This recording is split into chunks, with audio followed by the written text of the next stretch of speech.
you should mostly feel this single leg hip thrust is going to be through the glute. You're going to feel the muscles of the outer hip and also the inner thigh doing some work. But what you shouldn't feel is going to be the hamstrings and the lower back, and that's where a lot of people feel it, so that's what we want to fix.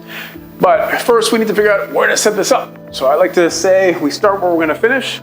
So first things first, when you set this up, we want a bench or something that's going to have an edge that we can push into, and this bench should be essentially lined up with the middle of the back. So this is hitting me between the shoulder blades. You're not involving the arms or anything, you're just leaning back against it, and that's the thing that's going to give you the push to go up.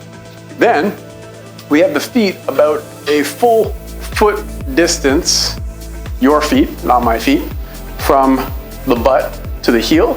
So you should be able to sneak basically a foot length through here, if not a little bit further away.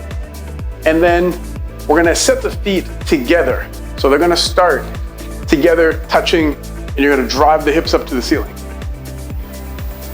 This position, if we have it right, we should feel mostly in the glute.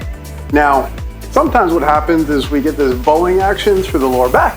So we want to make sure that we get a little pelvic tuck. So imagine like you're driving your hips a little higher to the ceiling.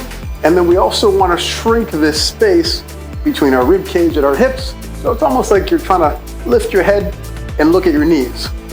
This should give you even more tension through the glute. And this is your start position. So from there, we're going to get one leg up. We find that balance point, we hold that position. Then you can drop the hip almost to the ground, but not quite. Then you're going to push up to the ceiling, and we should feel lots of work in the glute when we're doing this.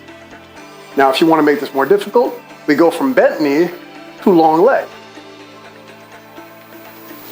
The further away the foot stays, the more work we have to do, but it's also going to challenge keeping those hips stable. So I would start with bent knee and make sure to own that position first. Hope that helps.